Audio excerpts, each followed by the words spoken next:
Hello बच्चों, study class में आपका स्वागत है। JCERT झारखंड बोर्ड का ये टॉपिक है साइंस विज्ञान की ओर। चैप्टर हम बोलेंगे तो 8 है, पार्ट 8। चैप्टर का नाम है सजीवों में गति, इंग्लिश में बोले तो मोशन इन लिविंग। इसका पहला क्वेश्चन की ओर आते हैं। प्रश्न है सही विकल्प का चयन कीजिए। तो पहला क्वेश्चन, मानव खोपड़ी में कौन सी संधि है? तो इसका उत्तर है ग, ऑप्शन ग, अचल संधि। मानव खोपड़ी में अचल संधि है।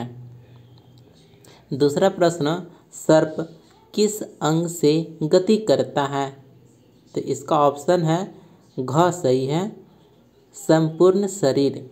सर्प संपूर्ण शरीर से गति करता है।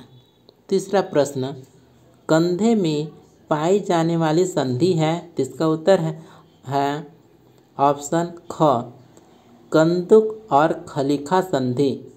कंधे में कंदुक और खलीखा संधि पाई जाती है। चौथा क्वेश्चन है, मानव मेरुदंड में कितनी अस्थियां होती हैं? तो इसका ऑप्शन घ सही है, 33 अस्थियां। मानव मेरुदंड में 33 अस्थियां होती हैं। पांचवा प्रश्न, मानव कंकाल में कितनी अस्थियां होती हैं? तो ऑप्शन घ 206 अस्थियां। मानव कंकाल में 206 अस्थियां यानी 206 हड्डी होती है। दूसरा प्रश्न, रिक्त स्थानों की पूर्ति कीजिए। यहाँ रिक्त स्थान है, खाली जगह है, उसे सही शब्दों के द्वारा उस स्थान की पूर्ति करना है। तो दूसरा का पहला प्रश्न, अस्थियों की संधियां शरीर को गति में सहायता करती है। किस में सहायता करती है? गति में। दूसरा प्रश्न है, अस्थियां एवं उपास्थि संयुक्त रूप से शरीर का क्या बनाती है? तो कंकाल। अस्थि और उपास्थि दोनों मिलकर कंकाल बनाती हैं। तीसरा प्रश्न, कोहनी की अस्थियां कौन सी संधि द्वारा जुड़ी होती है? तो वह है हिंज संधि। कोहनी की अस्थियां हिंज संधि द्वारा जुड़ी होती है। चौथा प्रश्न, गति करते समय पेशियों के संकुचन से अस्थियां खिंचती है। तो किसके संकुचन से अस्थियां खिंचेगी? तो पेशियों के संकुचन से। पांचवा प्रश्न, घोंघा किसकी सहायता से चलता है? तो इसका उत्तर होगा पेशीय पाद। घोंघा पेशीय पाद की सहायता से चलता है। तीसरा प्रश्न, सही एवं गलत चिन्ह लगाइए। पहला, सभी जंतुओं की गति एवं चलन बिल्कुल एक समान होती है। गलत। कुछ जंतु 2 पैरों से चलते हैं तो कुछ 4 पैरों से, तो कुछ पूरे शरीर, सर्प है तो पूरे शरीर के सहायता से चलता है। और मछलियाँ देखिए वो अपने पंख से चलती है। तो सभी के गति और चलन का अलग अलग चलन होता है, ठीक है, अलग अलग गति से चलते हैं। दूसरा क्वेश्चन है, उपास्थि अस्थि की अपेक्षा कठोर होती है। बिल्कुल गलत। उपास्थि कमजोर होता है, अस्थि मजबूत होता है। तीसरा, अंगुलियों की अस्थियों में संधि नहीं होती है। गलत। अंगुलियों की अस्थियों में भी संधि होती है। चौथा, अग्रभुजा में 2 अस्थियां होती है। बिल्कुल सही। तिलचट्टों में बाह्य कंकाल पाया जाता है। बिल्कुल सही। चौथा, मिलान कीजिए। खंड क को खंड ख से मिलान करना है। तो पहला ऑप्शन है ऊपरी जबड़ा का मिलान होगा घ से। एक अचल संधि है। ऊपरी जबड़ा एक अचल संधि है, मतलब हिलता डुलता नहीं है, मतलब स्थिर रहेगा। दूसरा ऑप्शन, मछली का मिलान होगा ग से। का शरीर धारा रेखी होता है। मछली का शरीर धारा रेखी होता है। तीसरा ऑप्शन, पसलियाँ का मिलान होगा क से।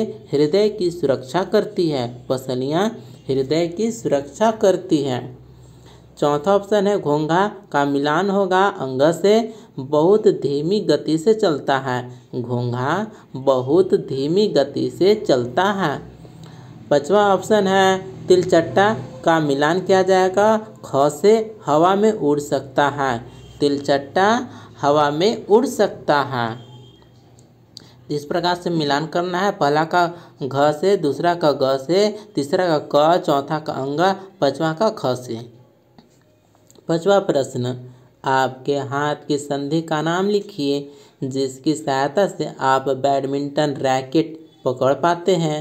तो इसका उत्तर होगा हमारे हाथ में कंदुक खलिका संधि होती है। अब आते हैं छठे प्रश्न की ओर। प्रश्न है कपाल की कौन सी अस्थि गति करती है। तो इसका उत्तर होगा कपाल की निचले जबड़े की अस्थि गति करती है।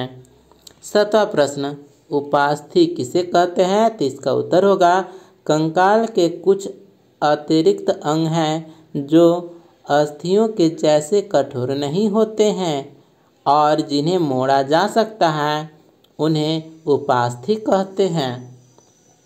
आठवां क्वेश्चन है पेशी क्या है। पेशी के बारे में बताना है। तो इसका उत्तर होगा शरीर में अस्थियों के ऊपर मोटी मोटी मांस की परत को पेशी कहते हैं जो शरीर की गति में सहायक होते हैं। नवा प्रश्न, हमारी कोहनी पीछे की ओर क्यों नहीं मुड़ सकती। तो इसका उत्तर होगा हमारी कोहनी पीछे की ओर इसलिए नहीं मुड़ सकती है क्योंकि कोहनी की अस्थियों में हिंज संधि होती है और वह पीछे की ओर मुड़ नहीं सकती है। 10वां प्रश्न, पक्षी के कंकाल किस प्रकार उन्हें उड़ने में सहायता करते हैं। तो इसका उत्तर होगा पक्षी इसलिए उड़ जाते हैं क्योंकि उनका शरीर उड़ने के लिए अनुकूलित होता है। उनकी अस्थियों में वायु प्रकोष्ठ होते हैं जिनके कारण उनकी अस्थियां हल्की परंतु मजबूत होती है। इस प्रकार से 1 से लेकर 10वां क्वेश्चन तक हम पहुंच गए हैं। सजीवों में गति, इसका प्रश्नोत्तर हम कंप्लीट कर चुके हैं।